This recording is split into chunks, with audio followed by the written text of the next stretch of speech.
તો મહંત સ્વામી મહારાજનો વિચાર કરીએ તો મહંત સ્વામી મહારાજ પહેલેથી પ્રાપ્તિનો વિચાર કરતા હતા.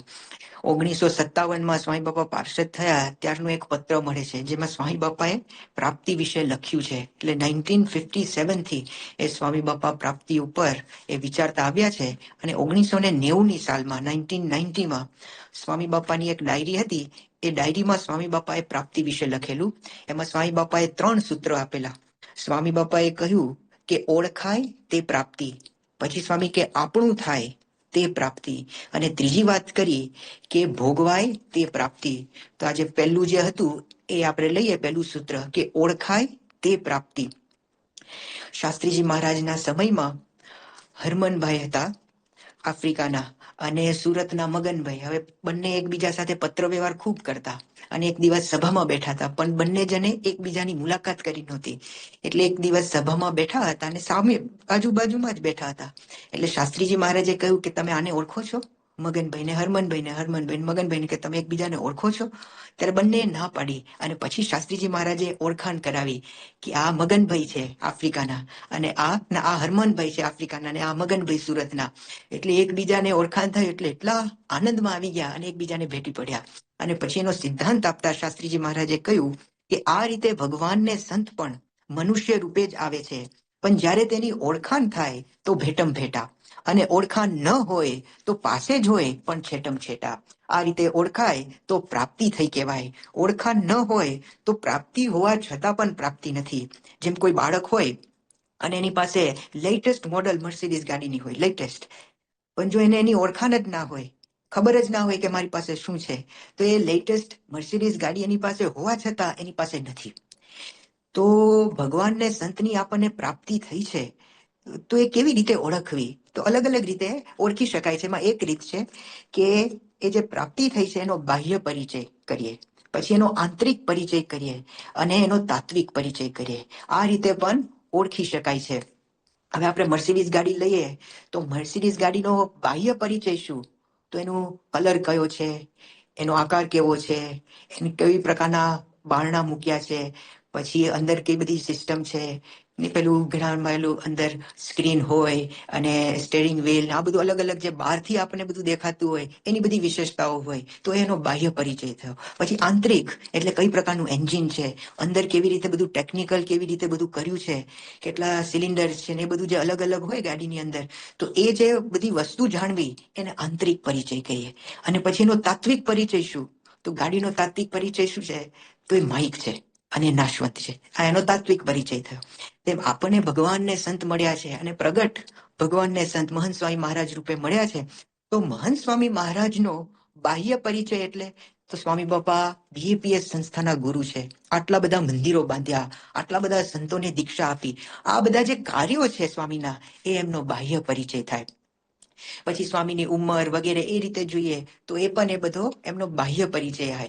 પછી આંતરિક પરિચયમાં શું આવે? તો એમના જે ગુણો, એમની જે ભાવનાઓ, એ બધો આંતરિક પરિચય, નિર્માનીપણું, નિર્દંભપણું, નિષ્કામી, નિર્લોભી, નિસ્નેહી, નિસ્વાદી, આ બધા જે અનંત ગુણો, ગુણોના મહાસાગર મહંત સ્વામી મહારાજ, તો એ બધો એમનો આંતરિક પરિચય. અને એનો તાત્વિક પરિચય શું? તો એ પોતે અક્ષર બ્રહ્મ તત્વ છે, અને એમના દ્વારા આપને પરમાત્મા તત્વની પ્રાપ્તિ થઈ છે. આ એમનો તાત્વિક પરિચય થયો. હવે આ રીતે મહંત સ્વામી મહારાજને ઓળખીએ તો એ મહંત સ્વામી મહારાજને ઓળખ્યા કહેવાય. હવે આપણે કહેશું કે મહંત સ્વામી મહારાજની રીતે તો આપણે ઓળખ્યા જ છે. ઓળખ્યા છે બરોબર છે, પણ મહંત સ્વામી જેમ કહે છે ને કે ઉપરથી ઓળખ્યા છે, યથાર્થ રીતે ઓળખ્યા નથી, ઊંડાણપૂર્વક એને ઓળખ્યા નથી. અને ઊંડાણપૂર્વક યથાર્થ રીતે આપણે ઓળખ્યા ક્યારે કહેવાય? તો પ્રમુખ સ્વામી મહારાજ અંત્યનું 37મું વચનામૃતનું નિરૂપણ કરતા હતા ત્યારે એમાં ભગવાનના મહિમાની વાત આવી, અને એમાં ભગવાનનો મહિમા નો કોઈ પાર પામતું નથી એ પ્રકારની વાત આવી. ત્યારે પ્રમુખ સ્વામી મહારાજે એનું નિરૂપણ કરતા કહ્યું કે ભગવાન અપાર ને અપાર છે. પછી સ્વામી કે એટલે એમનો મહિમા નેતિ નેતિ કહ્યો છે. પછી સ્વામી કે જોગી બાપા એટલે જોગી બાપા એ પરના પર છે, દિવ્ય અલૌકિક વસ્તુ છે. આવી રીતે સ્વરૂપ સમજીએ ત્યારે સ્વરૂપ સમજ્યા કહેવાય. એટલે કે જે આપણને પ્રાપ્તિ થઈ છે તે પરની પર જણાય. એ રીતે આપણે જો ઓળખીએ તો એ પ્રાપ્તિ એ સમજ્યા કહેવાય. જ્યારે મહંત સ્વામી મહારાજ યુવકમાં હતા અને યોગી બાપા એમના ઘરે આણંદ આવેલા, એ આખો પ્રસંગ આપણે જાણીએ છીએ. અને પછી યોગી બાપા વિદાય લેતા હતા ત્યારે વિનુભાઈને યોગી બાપાએ બોલાવ્યા અને કહ્યું કે મારી કઈ ભૂલચૂક થઈ હોય તો મને માફ કરજો. આટલું યોગી બાપા બોલ્યા અને વિનુભાઈને ચોટી ગયું.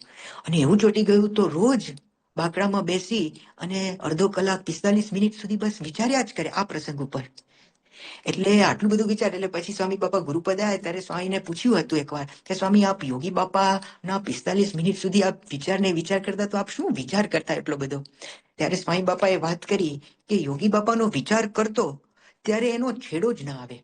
યોગી બાપાનો વિચાર કરતો ત્યારે એનો છેડો જ ના આવે, મોટા મોટા મોટા જ લાગે. એટલે આ રીતે પરના પર તમને જણાવવા લાગે, એ રીતે પ્રગટ સ્વરૂપને સમજવા લાગીએ અને બસ એ પરના પર છે, કલ્પનાથી બહાર જતું રહે. આ રીતે સમજાતું જાય તો એ યથાર્થ રીતે સમજ્યા કહેવાય. અને આ રીતે આપણે જ્યારે સમજીએ અને પછી પરના પર જણાય અને પછી એ એક જ રહે, બીજું કોઈ રહે જ નહીં. ભગવાન એટલા પર ને પર જણાય, પછી એટલા પર ને પર જાય, પછી બીજું બધું નીકળી જાય અને એક જ મૂર્તિ રહે. આ રીતે પ્રાપ્તિ સમજાતી જાય તો એ પ્રાપ્તિના વિચારની શુદ્ધિ થતી જાય. અને એ રીતે આગળ ને આગળ પછી તો સાક્ષાત્કારની સ્થિતિ, જેમ મહારાજે સારંગપુર ત્રીજામાં કહ્યું છે ને, શ્રવણ મનન નિધિધ્યાસ અને સાક્ષાત્કાર. પછી તો ભગવાન સિવાય કાંઈ રહે જ નહીં. પછી તો એ ભગવાનના મહિમામાં ભગવાનને પર જાણે એમાં 24 કલાક રહે. જેમ મહંત સ્વામી ઘણી વાર વાત કરતા હોય છે કે આપણે જે પ્રાપ્તિ થઈ છે એ સેકન્ડે છે, 24 કલાક પ્રાપ્તિ છે. મહંત સ્વામી મહારાજે ઘણી વાર કહ્યું છે કે પ્રાપ્તિનો વિચાર એ 24 કલાક કરવાનો છે. અને મહંત સ્વામી પોતે 24 કલાક એ પ્રાપ્તિના વિચાર મારે છે. તો એ પ્રકારની રીતે, એ રીતે જો ઓળખાય તો એ યથાર્થ રીતે પ્રાપ્તિને આપણે ઓળખ્યા કહેવાય. તો આ રીતે વિચાર, આ રીતે જો ઓળખાય તો એના સંબંધવાળા જે હોય ને એનો પણ એ વ્યક્તિ એટલો જ મહિમા સમજે. ભગવાનના સંબંધવાળાનો પણ મહિમા એટલો જાણે, એને પણ એટલા મોટા જાણે. એટલે જેમના તાજેતરમાં સ્વામી બાપાએ જોધપુરમાં મૂર્તિ પ્રતિષ્ઠા કરી ત્યારે સ્વામી બાપાએ ત્યાં જે સેવા કરતા હતા તો એ બધાને યાદ કર્યા અને સ્વામી કે એ બધાને ભગવાનનો સંબંધ થયો એટલે મજૂરમાંથી મુક્ત થઈ ગયા. તો આવી દ્રષ્ટિ થઈ જાય, આવું દ્રષ્ટિ જ બદલાઈ જાય. કેમ કે કોનો સંબંધ થયો? એ ભગવાન આટલા મોટા છે તો એ ભગવાનના સંબંધવાળા આ છે, એ ભગવાનનો આ સંબંધ થયો છે આ બધાને, એટલે એ પણ મુક્ત થઈ જાય. એટલે જ આપણે યોગીજી મહારાજનું જોઈએ તો યોગીજી મહારાજે યોગી ગીતામાં કહ્યું છે ને કે હે શાસ્ત્રીજી મહારાજ, તમારો સંબંધવાળો ગમે એવો હોય, પછી મહંત સ્વામી નિરૂપણ કરે છે કે કોઈ લિમિટ ના મૂકી, ગમે એવો, એટલે ગમે એવો કામી, ક્રોધી, લોભી, ગમે એવા અવગુણથી ભરેલો હોય, પણ સંબંધ થયો છે ને એટલે મારા માથાનો મુગટ છે. એટલે આ રીતે સંબંધવાળાનો પણ મહિમા એને સમજાય. અને તુલસીદાસની એ સાખી પણ યોગી બાપા ત્યાં મૂકે છે કે તુલસી જાકે મુખન સે ભૂલે નિકસે રામ, ભૂલે નિકસે રામ, તાકે પક્કી પહેન્યા મેરે તન કી ચામ. એટલે ભૂલથી પણ જો રામ નામ લે તો મારી ચામડી ઉતારીને એના હું જોડા બનાવું. આટલો બધો મહિમા એ સંબંધવાળાનો પણ એ સાથે સાથે સમજે છે. એવી જ રીતે શબરીનો પ્રસંગ આપણે જોઈએ તો રામાયણમાં શબરીનો પ્રસંગ આવે છે. અલગ અલગ રામાયણો હોય છે. એમાં વાલ્મીકી રામાયણ, તુલસીદાસની રામાયણ, એવી જ રીતે એક અધ્યાત્મ રામાયણ છે. અને એ અધ્યાત્મ રામાયણ એ વેદવ્યાસે લખી છે. એમાં શબરીજીનો આ પ્રસંગ આવે છે. હવે આપણે પ્રસંગ તો સૌ જાણીએ છીએ કે મતંગ ઋષિના આશ્રમમાં શબરીજી રહેતી અને મતંગ ઋષિએ આશીર્વાદ આપ્યા હતા કે તમને પ્રગટ ભગવાન મળશે. એટલે રોજ શબરીજી રાહ જુએ કે આજે ભગવાન આવશે, આજે ભગવાન આવશે. એમ 1 વર્ષ ગયું, 5 વર્ષ ગયા, 10 વર્ષ ગયા, 20 વર્ષ ગયા. તો એ શ્રદ્ધાથી રોજ સફાઈ કરે, રસ્તો સાફ કરી દે, બોર ચૂંટી લાવે, આ બધું જ શ્રદ્ધાપૂર્વક કરે. અને 70 વર્ષ પછી રામ ભગવાન તેને ત્યાં આવ્યા. હવે આટલી બધી વાર લાગે, આપણી તો શ્રદ્ધા ખૂટી જાય. તો આપણે સીધું પહેલા કે કેમ આટલી બધી વાર લાગી, એવું આપણને થાય. પણ શબરીજી ભગવાનનો મહિમા સમજતા હતા. ત્યારે ભગવાન રામચંદ્ર આવ્યા ત્યારે શબરીજી શું કહ્યું? શબરીજી બોલે છે, અધ્યાત્મ રામાયણમાં શ્લોક આપ્યો છે કે તવ દાસસ્ય દાસાનામ શતસંખ્યોત્તરસ્ય વા, તવ દાસસ્ય દાસાનામ શતસંખ્યોત્તરસ્ય વા દાસિત્વેનાધિકારોસ્મિ કુતઃ સાક્ષાત વૈવહી. શું કહે છે કે તવ દાસસ્ય દાસાના, તમારા દાસનો દાસનો દાસ, શતસંખ્યોત્તરસ્ય વા એટલે સોમો, શત એટલે સોમો, એટલે તમારા દાસનો દાસનો દાસનો દાસનો દાસનો, એમાં જે સોમો દાસ આવે, દાસિત્વે નાધિકારોસ્મિ, એટલે એની દાસી થવાને પણ હું અધિકારી નથી. મારો અધિકાર નથી કે હું એની દાસી થઈ શકું. દાસિત્વે નાધિકારોસ્મિ કુતઃ સાક્ષાત તવે, તો પછી તમારા દર્શન મને ક્યાંથી? એટલે ભગવાનનો શબરીજીના મનમાં કેટલો બધો મહિમા હશે કે ભગવાન એટલે પરના પર, એને કોઈ પામી ન શકે.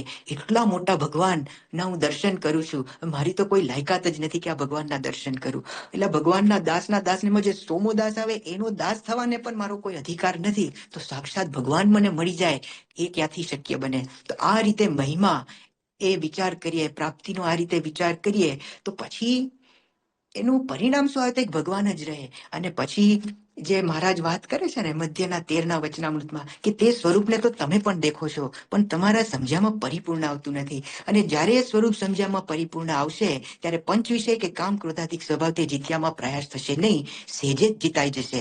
એટલે આવું પરિણામ આવે. અને પ્રથમના 78માં પણ મહારાજ કહે છે કે આ પ્રાપ્તિ મહિમાની વાત સમજાઈ ગઈ હોય તો આઠે પોર આશ્ચર્ય સરખું રહે અને આઠે પોર આનંદના સમુદ્રમાં ઝીલતો રહે. એટલે આ જે પહેલું સૂત્ર એ જે મહંત સ્વામીએ આપ્યું કે ઓળખાય તે પ્રાપ્તિ, એટલે આ રીતે ઓળખાય કે ભગવાન જે આપણને મળ્યા છે તે પરના પર છે, એનો કોઈ છેડો આવે એમ નથી. તો એ રીતે જેમ જેમ ઓળખતા જઈએ અને એ રીતે ઓળખતા જઈએ, સાથે સાથે યથાર્થ રીતે ઓળખ્યા હોય તો એના સંબંધ વાળાનો પણ એટલો જ મહિમા આપણા અંતરમાં રહે. અને પછી તો એક ભગવાન સિવાય બીજું કાંઈ રહે નહીં. તો આ રીતની પ્રોસેસથી જો આપણે ઓળખીએ, અને ઓળખવામાં આપણે કહ્યું ને કે 3 વસ્તુ, બાહ્ય, આંતરિક અને તાત્વિક પરિચય. તો આ રીતે યથાર્થ રીતે ઊંડાણપૂર્વક ઓળખાતા જાય ભગવાનને સંત પ્રગટ બ્રહ્મ સ્વરૂપ મહંત સ્વામી મહારાજ, તો પછી એનું પરિણામ કંઈક જુદું જ આવતું હોય છે. તો આજના દિવસે પ્રાર્થના કરીએ કે આવી રીતે મહારાજ સ્વામી આપણા ઉપર કૃપા કરે અને મહંત સ્વામી મહારાજનું જેમ જેમ સ્વરૂપ ઓળખાય અને એમના કૃતાર્થપણાનો અનુભવ એ આપણે કરી શકીએ. શ્રી સ્વામિનારાયણ ભગવાનની જય. આવા જ વિશિષ્ટ પ્રસંગો સાંભળવા માટે કૃપા કરીને લાઈક કરો, તમારા વિચારો કમેન્ટમાં શેર કરો અને અમારી ચેનલને સબસ્ક્રાઇબ કરવાનું ભૂલશો નહીં.